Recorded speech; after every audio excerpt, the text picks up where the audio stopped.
저 허정숙이 알죠, 여러분들? 네. 알아요, 몰라요? 압니다. 네? 알죠? 허정숙이 알죠? 북한에서 허정숙이가 알잖아요.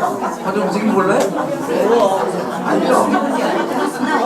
여기 탈북하신 분들 있잖아. 허정숙이 모르시는 분 손 들어보세요. 저기 북한에서 제일 잘 나간 여자 아니야? 예, 그렇죠? 영웅이죠, 영웅. 그 저기 죽었을 때 그냥 방송에서 저 중계 방송까지 했다는데 예, 장미식을. 그 투사고 허정숙이 몰라요. 알죠? 네, 오늘 허정숙이 얘기할 거예요.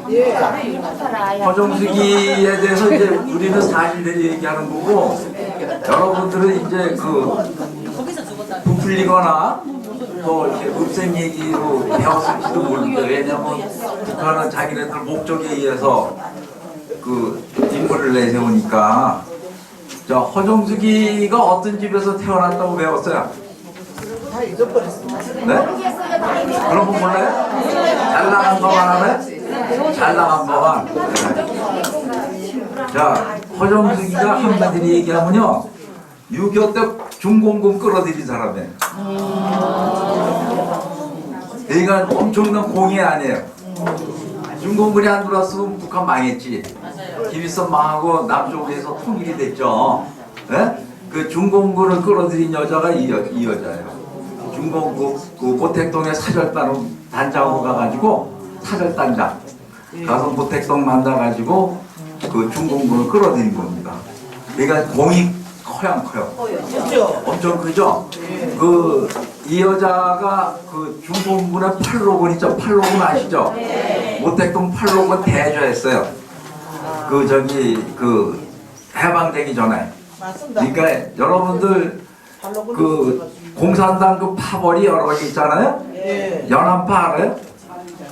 알죠? 연안파? 네, 연안파입니다. 연안파. 그러니까 팔로군 출신들은 다 연안파예요. 그 중국에 연안에 있었거든요. 이 연안파들이. 그 남편도 연안파예요. 남편은 최창희가 알아요? 최창희?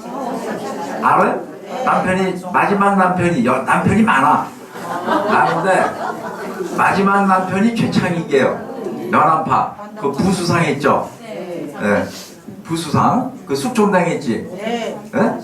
근데 남편은 연안파가 돼서 숙청을 당했는데 이 허정숙이는 숙청을 안 당했어요.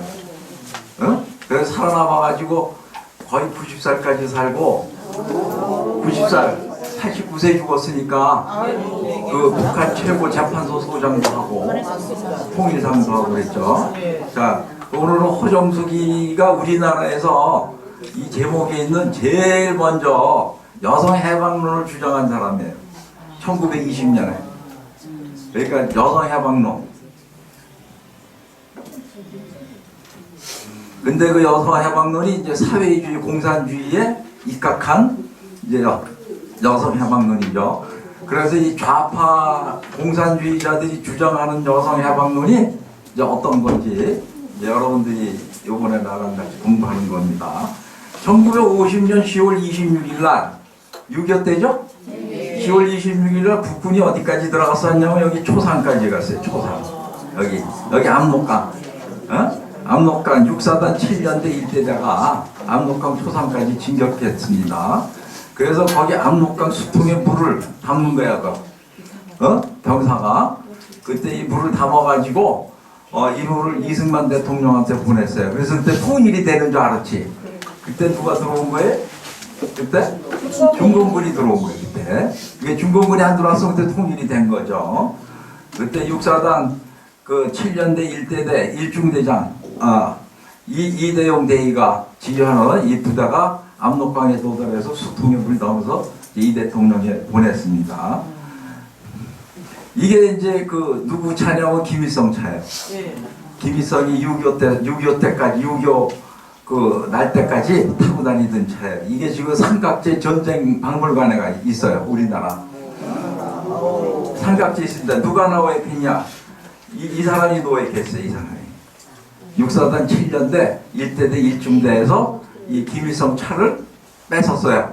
그러니까 김일성이가 거의 생포 될 뻔했죠. 생포될 뻔했죠. 어디서 생포될 뻔했냐면 여기 청천강 있죠.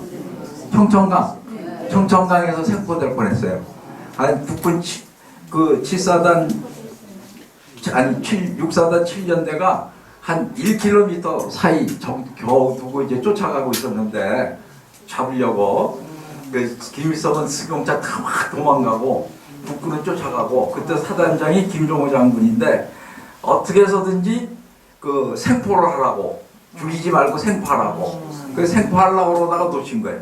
청천강에서 누가 100마를 끌고 와가지고 와서 말을 태워가지고 와서 차를 버리고 그러고 산으로 도망가가지고 어디까지 도망갔냐면 여기 강계까지 도망가서 동굴 속에 숨어 있었어요.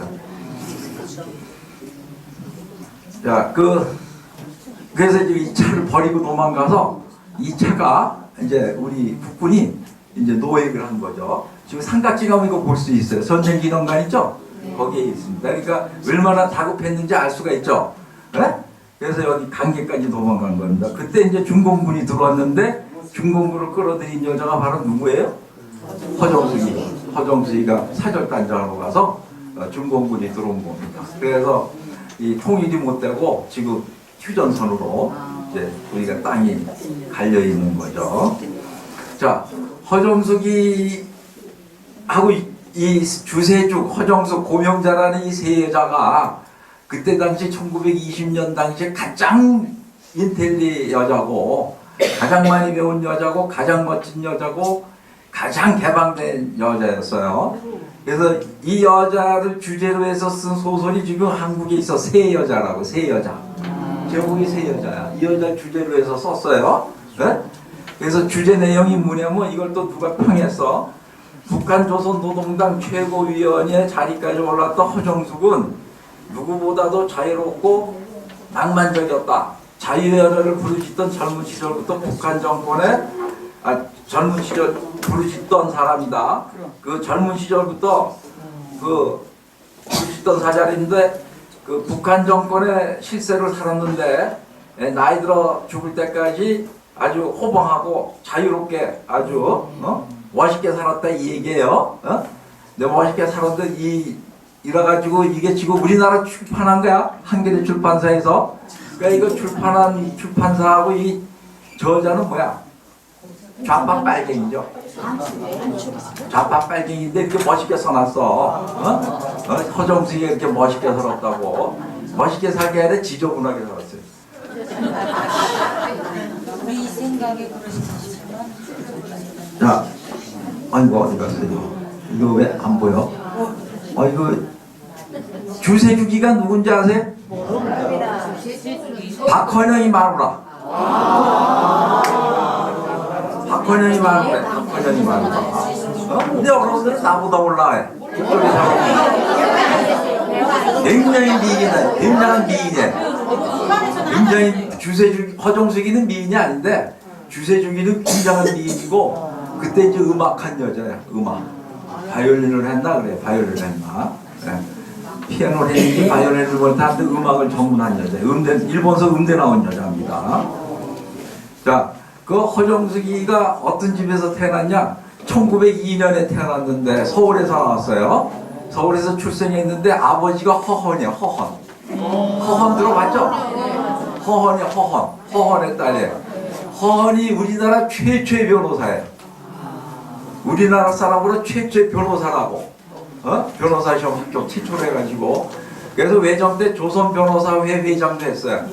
그리고 이제 주로 독립운동한 사람들, 가난한 사람들을 많이 변호해줬는데 그 허헌이 집안 자체도 부자고 또 그 허정숙의 외갓집 지주에 지주 외갓집이 한경도에서 그러니까 어머니 외갓 쪽은 대지주고 아버지는 잘 나가는 변호사회 회장까지 했으니까 지금으로만 해도 끼빨나게 잘 사는 집이 잘 안 사는 집이에요. 금수저죠. 금수저. 네, 금수저로 태어났어요. 금수저로 태어났는데 빨갱이가 된 거야. 응? 아버지가 빨갱이야. 허헌이 북한에 있었죠? 북한에서 죽었잖아. 최고인민회의 의장하다가. 그래서 그 부유한 가정에서 인텔리 최고로 유식한 아버지죠. 그때 당시 한국에서 조선 전체에서 그 외정 때 그래서 이제 서울에서 배화학당을 다니고 이화여전을 나오고 이화여대 지금 거길 나오고 YMCA는 이제 그 기독교 단체죠. 청년 기독연맹 연합 거기서 이제 영어 공부도 하고 거기서 또 이제 그 교회도 다니게 되고 그래요. 그런데 적그리스도가 돼요. 네? 아주 독한 적그리스도가 되죠. 그리고 이제 일본 유학도 가고 그 일본 유학 갔다가 1919년 3.1운동 때 돌아옵니다. 3.1운동에 참여하느라고. 그래서 3.1운동 참여하고 나서 그 다음에 1920년에 상하이로 가요. 상하이. 중국 상하이로 가가지고 우리나라 최초의 공산주의자가 이동희야. 이동희 들어봤어요? 이동희가 최초 공산주의자예요. 그 이동희가 그때 상해 임시정부 국무원 총리했어. 지금으로 말하는 총리. 국무원 총리인데 이동희 집에서 공산주의를 배웁니다. 공산주의를 배우다가 거기서 또 공산주의 그 청년 임원근이를 만나서 임원근이하고 연애를 하면서 결혼을 해요. 이 남자가 첫 번째 이제 결혼한 남자입니다. 그 임원근이가 이제 동아일보 기자가 되는데 돌아와서 자, 요게 누구냐면 우측이 허헌이에요. 허헌. 요게 누구예요? 김일성. 그러니까 이 정도로 북한에서 아버지도 거물이 안 해. 거물이 안 해. 최고인민회의 의장했으니까 죽기 전에. 그 이게 이제 허헌 아버지고 이게 외정 때 돈 많은 티가 나 안 나? 나 안 나. 외정 때. 외정 때 우리나라 얼마나 못 살았어요. 자, 그 1920년에 이제 상하이에서 한국으로 들어오는데 머리를 다 자르고 들어옵니다. 단발머리를 하고. 이때 우리나라에서 제일 먼저 머리 자른 여자예요. 옛날에 머리 다 길어서 안 길었어요? 머리 길어서 쪽졌어 안 졌어? 쪽졌죠? 근데 우리나라에서 제일 먼저 머리 자른 여자. 그러니까 그때는 말도 못하게 도전적인 거예요. 그때 머리 자른다는 거는. 아까 그 주세주기도 머리 빨리 자르고, 그래서 이제 그 박헌영 마누라 주세죽하고 친하고, 그 다음에 여러분들 조봉암 알죠? 조봉암 여기서 남쪽에서 그 빨갱이 좌파하다가 이승만 대통령 때 사형당한 사람이 있어요. 그 조봉암의 마누라하고 친해. 조봉암하고 김조희. 이런 사람들하고 놀았습니다. 근데 이제 1925년에 아버지가 워낙 유명하고 명사고 빽이 좋아서 동아일보 기자가 됩니다. 그 동아일보 기자가 되는데 우리나라 최초의 여기자예요.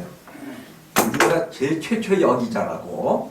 그 최초의 여기자가 되는데 신문에 맨날 그 기독교, 그리스도교 그 비판하는 글이나 쓰고, 맨 이제 그렇게 하다가 여성해방운동을 시작을 합니다. 그 여성해방운동 어디서 배워서 하냐면 여러분들 엥겔스 알죠? 공산주의자 엥겔스. 그 엥겔스의 여성해방론이 있어요. 엥겔스의 여성해방론하고 그 러시아의 알렉산드라 클론타이라는 여자가 있는데 이 여자의 여성해방론에 이제 그 읽고 거기에 감동과 받고 거기에 빠져들어가서 이 사회주의 여성해방론에 이제 1인자이면서 주창자가 되는 거 우리나라 최초로. 그 클론타이라는 여자는 그 볼셰비키 혁명 때 그 공을 많이 세운 여자인데 이 여자도 귀족의 딸인데 근데 이 여자의 알렉산드로 콜론타이가 러시아 여자인데 이 공산주의 빨갱이죠. 볼셰비키장이니까. 근데 워낙 이 여자가 그냥 그 문란해가지고 이 콜론타이의 여성 해방 운동이 문란한 거예요. 문란한 거. 아무 남자하고나 노는 게 여성 해방 거예요. 그래서 이 레닌이 싫어했어요. 레닌이 알죠? 레닌이? 그 레닌이 싫어해가지고 레닌이 멀리 저기 노르웨이 공사로 내가 쫓아내버렸어. 근데 이 허정수가 이 여자 클론타이의 이 여성 해방론에 심취한 여자예요. 그래가지고 클론타이 여성 해방론에 심취해서 이 여성 해방론의 핵심 주제가 뭐냐면 이거예요. 뭐예요? 이것까진 좋아. 그 다음에 두 번째는 뭐예요?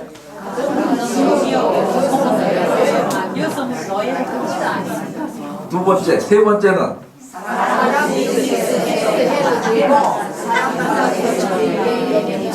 그러니까 사랑, 일, 결혼, 섹스 이거는 다 따로따로라 이거 따로따로. 상관이 없다 이거. 무슨 말인지 알겠어요? 네? 자, 그 다음에 4.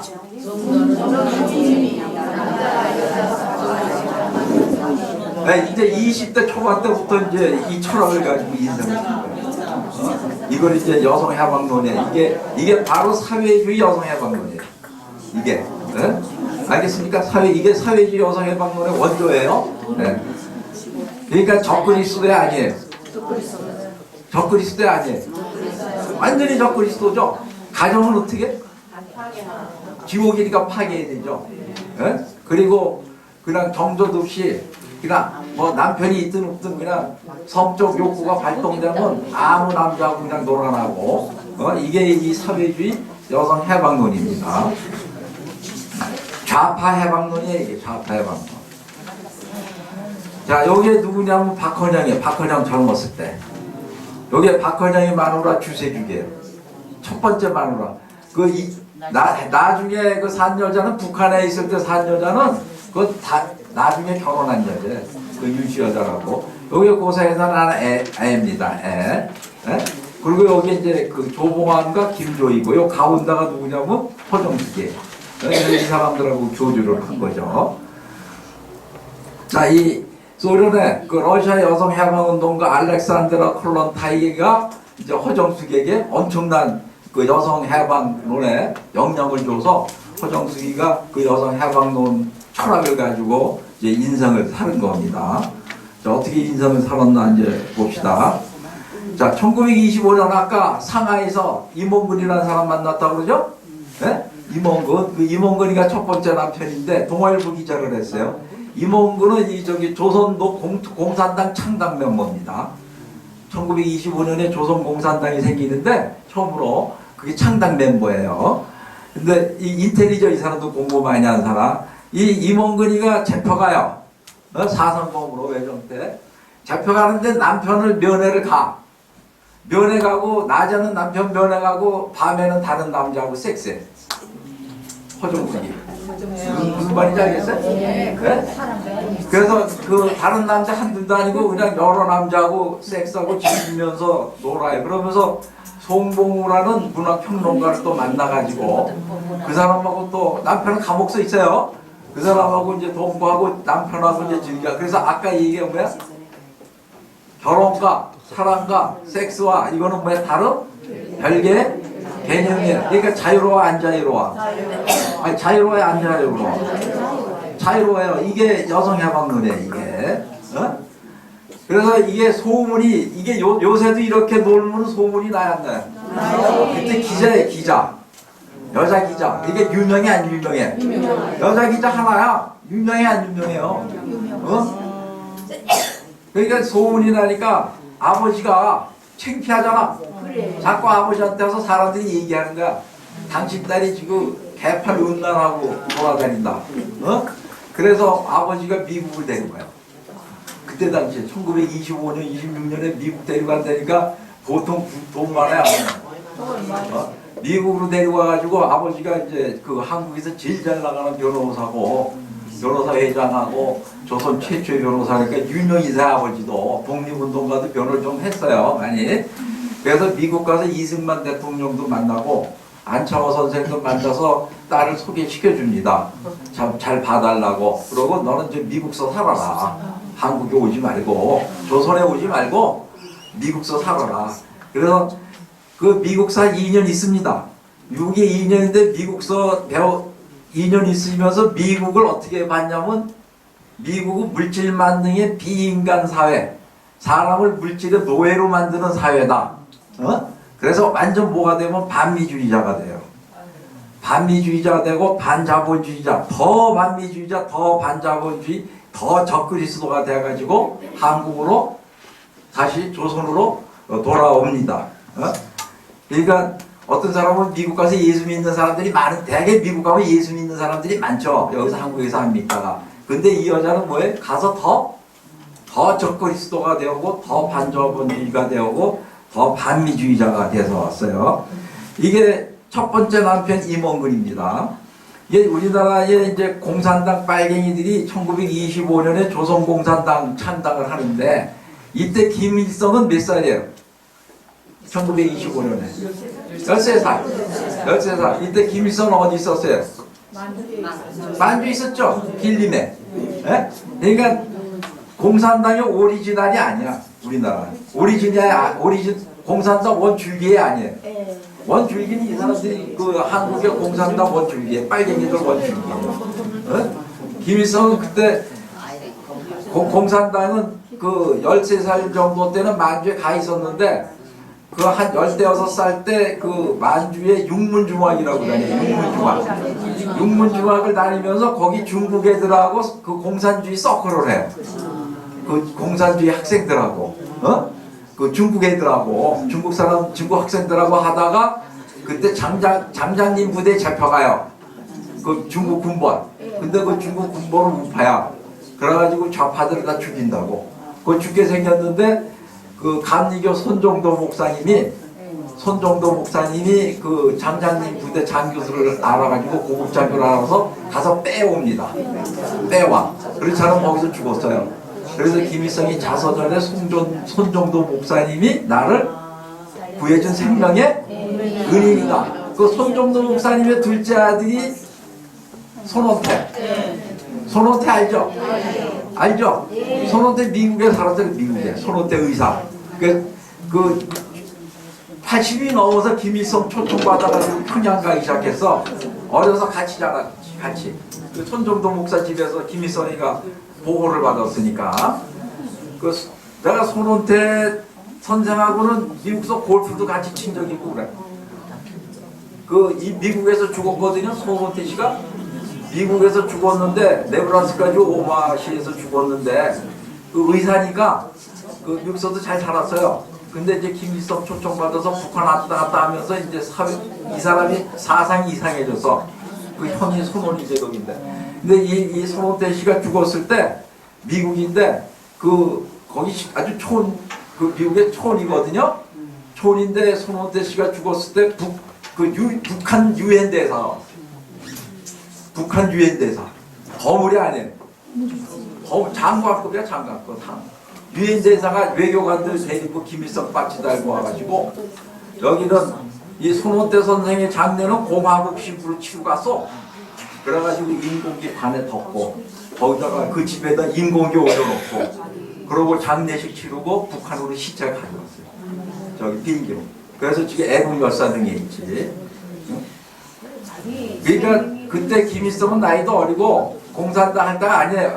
그 학생 시절입니다. 물론 그때도 이제 공산당 시작을 하긴 했어요. 그때 이제 1925년에 이 조선공산당 세운 사람들이에요.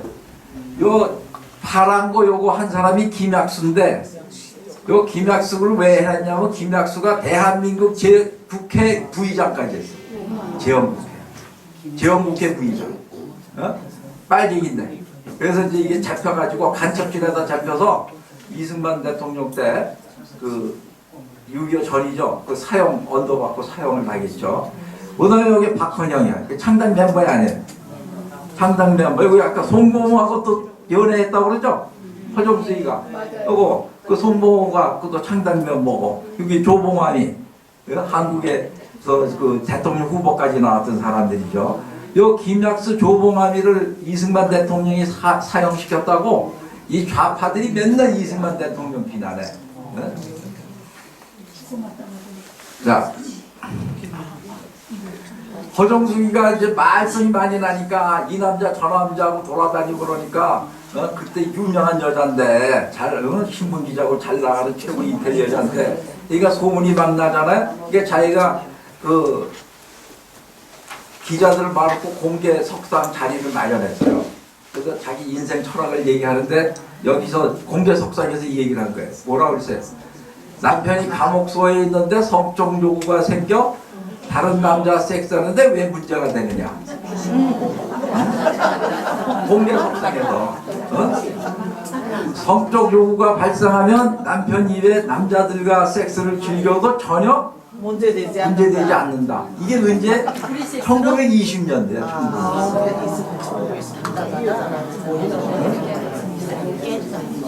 이 여자가 지금 살아있으면 125살이야.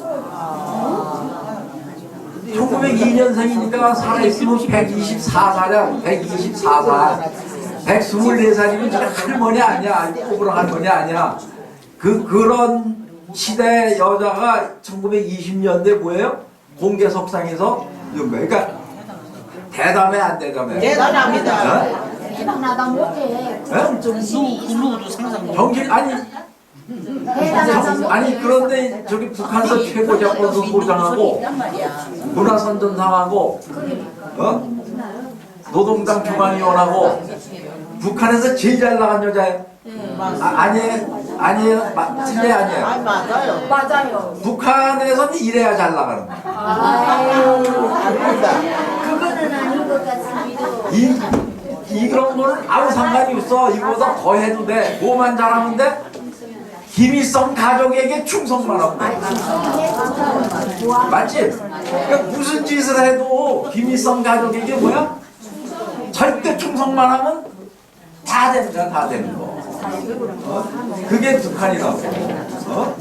그러니까 북한에는 윤리도 없고 도덕도 없고 가정도 없고 아무것도 없고 오로지 뭐만 있는 거야?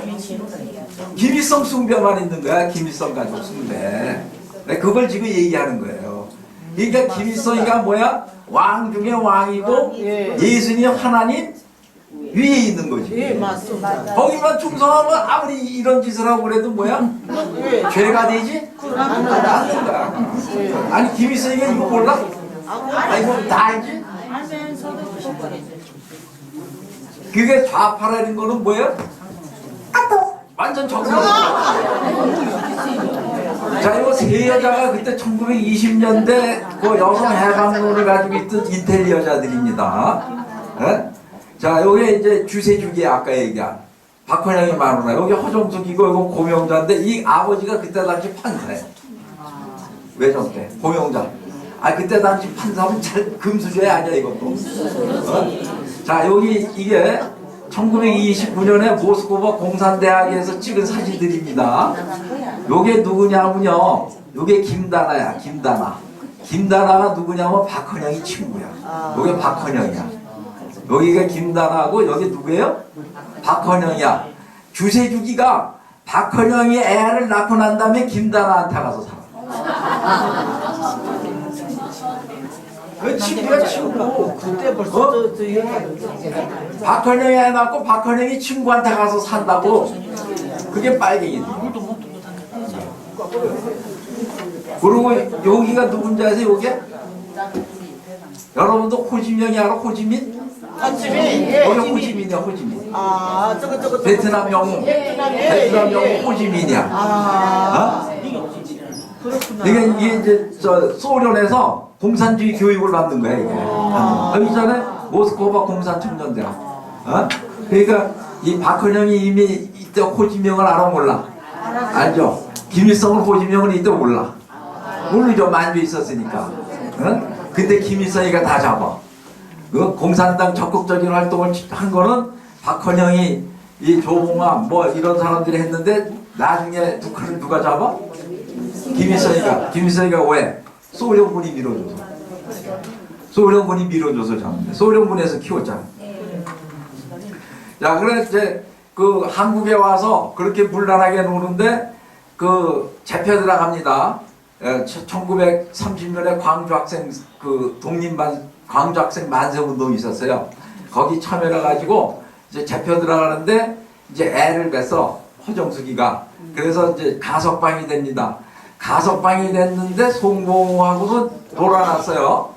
그러니까 이게 이몽근애인지 송봉우애인지 잘 모르겠 거야 아마. 근데 하여튼 송봉우하고 결별을 하고 집행유로 나온 다음에는 젊은 의사 신일용이하고 또 동거를 해. 그러니까 의사니까 그때 공부 많이 한 사람이 아니야. 많이 한 사람이죠. 그러니까 주로 공부 많이 한 사람하고 놀아. 왜? 자기가 공부를 많이 했으니까. 그러다 또 신일용하고 또 헤어져. 그러다 또 다른 사람하고 또 살아. 그러면서 이제 신분에 기고하거나 뭐 이 사회적으로 얘기할 때 뭐야? 결혼하고 섹스하고는 뭐야? 별개 개념이야. 일하고 결혼, 섹스는 별개 문제다 하고 그러고 다니. 이게 이 사람들이 얘기하는 뭐예요? 여성 해방 문제. 누구한테 배운 거야? 아까 러시아 여자 클론타이하고 독일의 앵겔스. 그래서 이제 이 아버지가 딸이 하도 소문이 좋겠어요, 나쁘겠어요? 나쁘죠. 나쁘잖아. 그러니까 아버지는 유명한 사람이잖아요, 명사고. 그러니까 자꾸 와서 허언이한테 당신 딸 단속 좀 잘해라. 아, 그게 뭐냐? 어? 아무리 공부를 많이 했어도 그렇지 여자 행실이 자꾸 그러니까 허언이가 그걸 듣기 싫으니까 허정숙이를 사망신고를 해.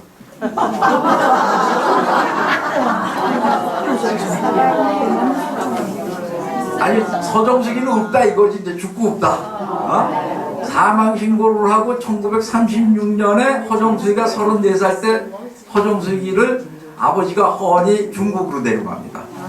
중국 연안으로. 그래서 이제 조선 땅에서는 이제 죽었어. 중국으로 간 게 아니라 뭐야? 죽어서 없어졌어. 아예 이제 소문이 안 나게 하느라고. 어? 그래서 이제 중국 연안으로 이제 갑니다. 그 연안이 연안파 공산주의자들의 본부야, 본부. 여러분들 김두봉 아세요? 네. 김두봉이가 연안파 우두머리였잖아. 연안파 우두머리가 김두봉이에요. 국문학자. 연세대학교, 지금 연세대학교 교수를 했지. 그 다음에 여러분들 무정 안에 무정? 김무정. 김무정 알죠? 압니다. 김무정. 김무정이가 연안파야. 김무정이가 팔로군 포병사령관했어. 그래가지고 6.25 때 저 남침할 때 김무정이가 인민군 1군 단장이 돼가지고 그 서울을 점령했죠. 김무정이가. 근데 김무정이가 그 불만이 굉장히 많았던 사람이야.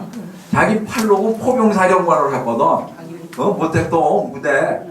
그런데 1군 단장뿐이 안 됐는데 강건이 알죠? 강건이.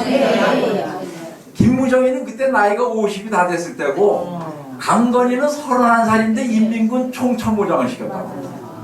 그러니까 강건이보다는 김무정이가 군대 경력이고 뭐고 게임이 안 돼. 그렇죠. 강건이 이제 30살인데 인민군 총참모장 시키고 김무정이는 팔로군 포병사령관까지 했는데 겨우 1군 단장을 시킨 거야. 그러니까 김무정이가 강건이 볼 때 아새끼. 자기 아새끼가 그 자기 아들 같은 놈 그 총참모장 시키고 그놈 명령을 들어야 돼.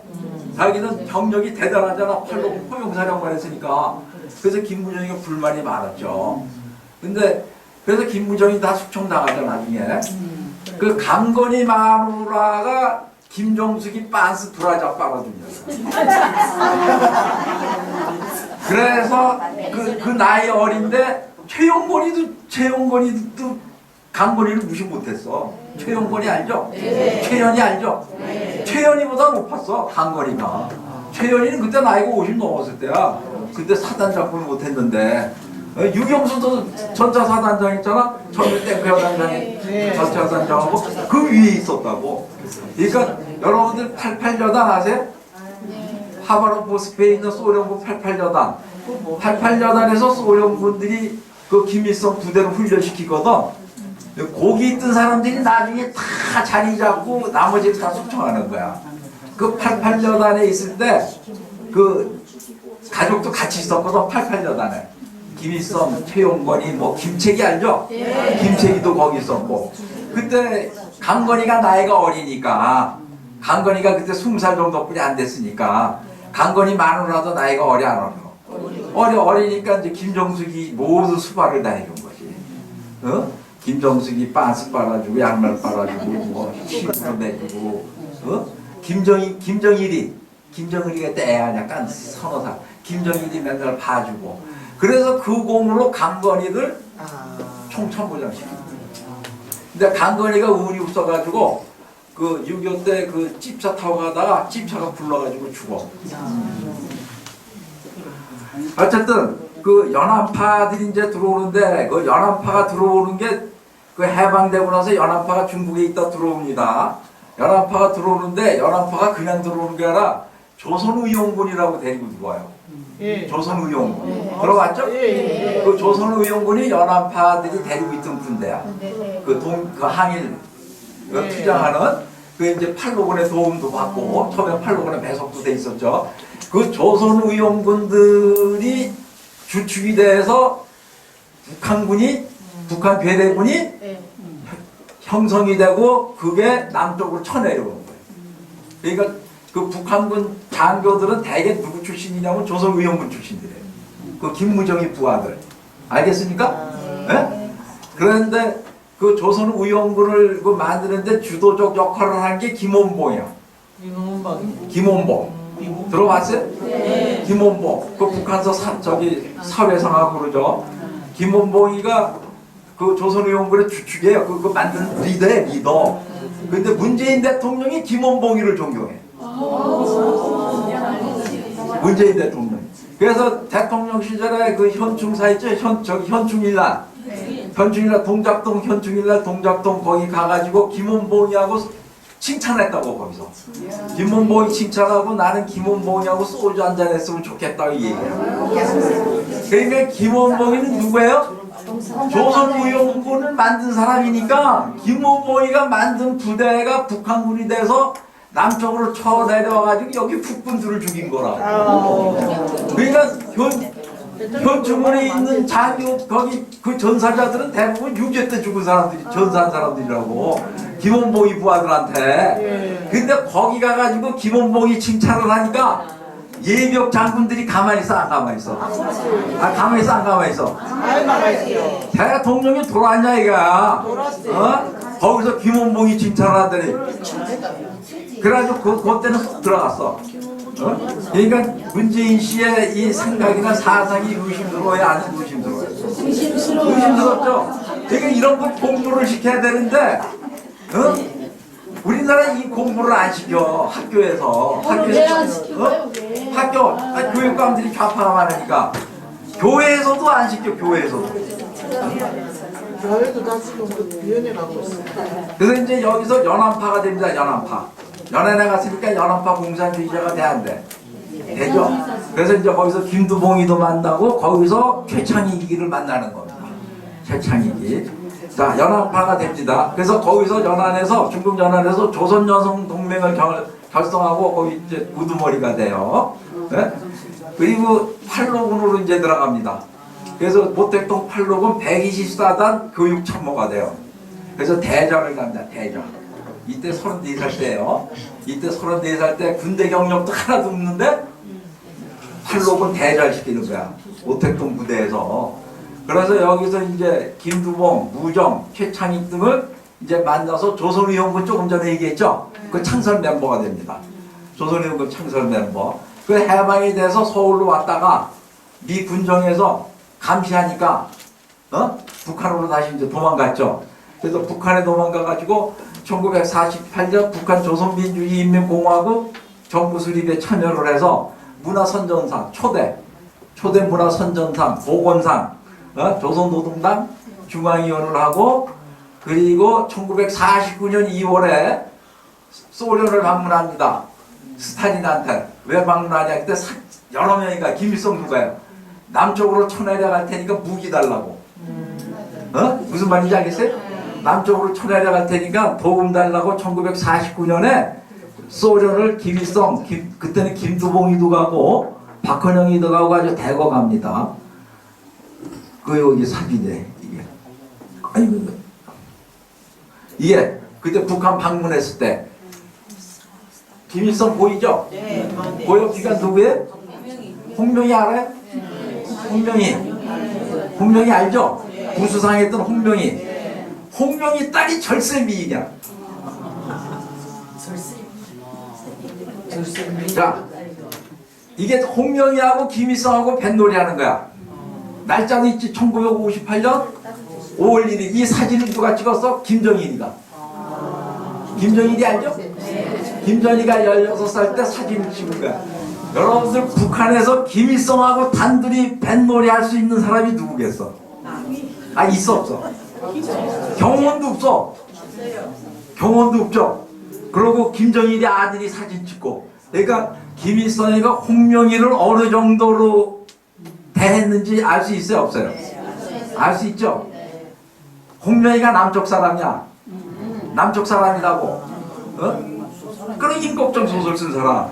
임꺽정 소설. 있잖아요. 임꺽정의 저자 홍명희.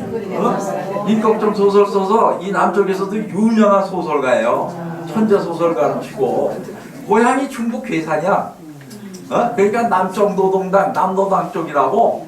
그래서 남노당에서 올라간 사람들 다 죽었잖아. 다 죽었어. 한 명도 못 살고. 저 예술인이든 정치인이든 뭐 다 죽었는데 홍명이 하나만 살았어. 홍명이 하나만 자연사했어. 나이 들어서 김일성하고 이렇게 가까이 지내다가 홍명이 딸이 둘째 딸이 절세미이냐. 그 김일성하고 그 딸이 살았다고. 데리고 살았다고. 어? 딸이 이뻐야 사는 거야.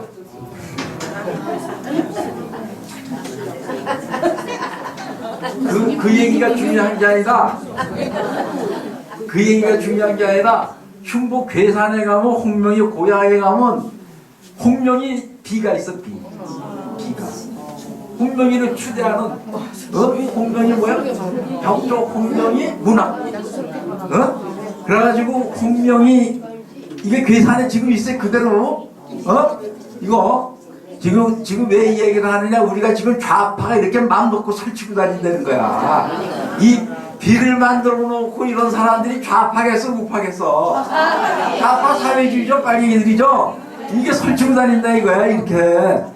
그래가지고 홍명이 문학제가 있어. 29회야. 이게 작년에 했어, 작년에. 이게 작년 팜플릿이야. 매년 해, 매년. 29회 됐으니까 오래됐어, 안 됐어요? 아, 오래됐어, 안 됐어요? 29년 됐어. 여기 이거 참여한 사람들의 이분인들. 그러니까 지금 우리가 뭐야? 빨갱이들이 아주 그냥 대놓고 뭐야? 이런 문학적을 이러고 다닌다는 얘기야. 무슨 말인지 알겠어요? 그러니까 문학적 만드는 사람이 홍명이를 이렇게 안 올리면 뭐야? 따돌린다 하고 이렇게 되는 거야. 자, 그 홍명이 빨갱이 아니에요? 여기 남쪽으로 쳐들어오라고 그랬어? 쳐들어오라고 부탁하러 갔죠? 북소련에 그 6.25 일으키는 원흉 중에 하나야, 아니야? 하나죠? 앞잡이죠? 앞잡이인데 이 홍명이를 위해서 이렇게 비를 세우고, 이 축제를 열고, 문학제를 열고 이러면 되겠어요, 안 되겠어요? 그러니까 우리는 지금 뭐예요? 좌파 빨갱이들이 맘 놓고 설치는 이런 이게 그 걱정이야. 이게 이제 젊은 사람들이 이런 데 빠지면 어떻게 되는 거야? 젊은 사람들이 홍명이가 어떤 사람인지 모르잖아. 인법적 소설 멋있다 이걸 알지. 어쨌든 그 허정숙이가 연안에서 모택동 부대 124단 교육참모라고 대자를 달고 팔로군하고 하고 조선위원군 창설해서 팔로군들이 모택동 저기 조선위원군하고 일본군하고 전투하고 그랬잖아요. 그래서 이제 6.25 때 아까 얘기한 처음으로 갑니다. 처음으로 이제 우리 국군이 압록강까지 진격했으니까 급해 안 급해 북한이. 그래서 이제 중공군을 끌어들일 때 사절단장으로 가는 거예요. 팔로군 대자를 했으니까. 그리고 여자야 아니에요. 김무정이가 가는 게 아니라 우락부락 김무정이는 우락부락해요. 우락부락한 김무정이가 가는 게 아니라 그런데 여자가 가는 게 아니라. 여자가 같이 부드러운 여자가 가서 모택동을 쑥 따라주고 그렇죠? 그래서 이제 그 허정숙이를 보내가지고 허정숙이가 이 중공군을 끌어내는데 성공을 합니다. 그래가지고 중공군이 40만 대군이 압록강 넘어 들어와가지고 이제 국군과 미군 유해군이 이제 후퇴를 하게 되죠. 그래서 6.25 전쟁 직후 이제 연안파, 소련파, 국련파 다 숙청하는데 그 이미 연안파네요. 그 남편 살던 송봉우도 숙청당하고 부수당. 그때 연안에 있을 때 최창익이하고 연애를 해가지고 최창익이하고 네 번째 결혼을 하거든요. 최창익이가 그러는데 최창익이가 연합하니까 부수당하다가 이제 그 숙청에 걸려들어요. 걸려드는데 허정숙이가 거기 증인으로 나가가지고 그 남편 최창익을 그냥 까발려. 그냥 맹렬하게 그냥 비판해요. 맹렬하게. 반 마르크스레닌주의자, 반 동주의자 뭐 그냥 해가지고 그래가지고 최창익이 아니 마누라가 나와서 증언을 하는데 뭐 그 이상 더 증언이 있어요 없어요? 아니 그 이상 더 증언이 있어 없어? 없죠. 그때 최창익이 아들을 낳고서 키울 때야. 그런데 애 아버지가 있는데 애 아버지를 그냥 나가서 맹목욕을 하고 그냥 비판을 해가지고 최창희가 숙청당하고 저는 살아난 거야. 그게 봉산당이에요. 공산당 그렇죠. 내가 살아남으려면 남 죽여야 돼, 안 죽여야 돼? 죽여야 돼, 안 죽여야 돼요? 죽여야 되죠. 그게 북한 공산당이 아니에요. 친구든 아버지든 누나든 애인이든 죽여야 돼, 안 죽여야 돼? 죽여야 됩니다. 죽여야 돼. 그래야 내가 살거든. 그게 대표적인 게 누구예요? 허정수. 그래서 남편이 숙청당한 후 1957년에 사법상, 우리나라로는 법무부 장관이죠. 최고재판소 소장, 대법원장, 최고인민회의 부의장, 조국통일상 그거 하다가 89살에 죽은 다음에 장례식을 치릅니다. 장례식을 치르는데 평양방송에서 중계를 했어요. 장례식을. 그리고 애국 열사능에 갔습니다. 그러니까 뭐를 하면 되는데 이게 남편이야, 최창희, 요게 남편, 그 숙청 나간 남편, 연합반 마지막 남편이죠. 그리고 요게 김일성이죠. 요게 허정숙이야. 여기 김일성이고 여기 누구예요? 허정숙이. 그러니까 북한에서 가장 잘 나간 여자. 그래 안 그래? 맞습니다. 그러고 자 여기 그 전에 이제 우리나라 2, 3년 전에 신문에 하는데 정율성이라고 음악가가 있어. 음악가 있죠. 인민군 군가 만들고 그 정율성이가 광주 사람이야. 전라도 광주. 그래가지고 광주에 정율성 기념공원을 만들었어. 아 이거 되겠어요 안 되겠어요? 안 돼요. 어? 정율성이가 누구 상을 받았어? 북한에서 허정숙이 상 받았지. 이게 상장이야. 상장 문화선전상 허정숙이 이름으로 상 받았어요 안 받았어요? 받았죠? 북한 군가 작곡했다고. 그런데 이 정율성이를 강주시장 강기정이가 옹호를 해 지금 애국자라고. 지금 이게 한국이 보통 문제 아니에요. 자 이게 정율성 기념공원이야 광주에 있는. 광주 정율성 기념공원이야. 지금 전라도 광주 가면 이게 있어요 그대로.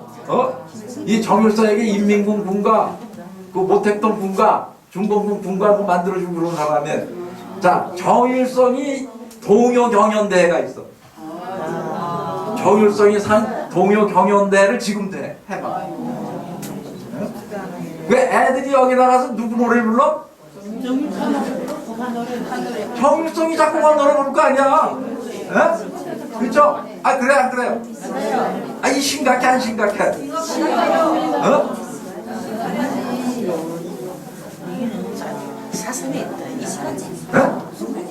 그래서 뭐해? 우리가 계속 우리가 이 교육을 이런 교육을 뭐 해야 돼? 해야 돼. 계속 닫고 시키고 먹어야 돼. 그 장례식다 이거 얘가 얘기했죠. 평양방송에서 중계방송했다는 거. 자, 그 허정숙의 삶을 봤죠? 봤죠? 네? 그러니까 허정숙의 삶은 윤리가 있어 없어? 없습니다. 가정이 있어 없어? 자식이 있어 없어? 남편이 있어 없어? 없죠? 정조가 있어 없어? 뭐만 있어? 김일성 가족의 충성만. 그렇죠? 우상숭배. 김일성 가족의 우상숭배 하나만 철저하게 하면 뭐예요? 아무리 나쁜 짓을 하고 아무리 비윤리적이라고 가정을 패하게 하고 남편을 죽이고 뭐 해도 뭐예요? 다 상받는 거야 상. 그게 다 뭐예요? 포상의 영웅이 되는 거예요? 잘 아주 그 선행이야 선행. 그래서 우리가 이 사회주의는 뭐예요? 여성 해방동 그럼 멋있어 보이잖아. 멋있어 보여 안 보여요? 멋있어 보이는데 들어가 보면 뭐예요? 완전 적그리스도죠. 적그리스도 아니에요. 아 여성 해방한다고 가정 다 뽀개버리고 뭐 남편 저기 놔두고 아무데나 가서 놀고 남편 비판해서 그냥 죽이고 뭐 그러고 그게 여성 해방론이에요 그게.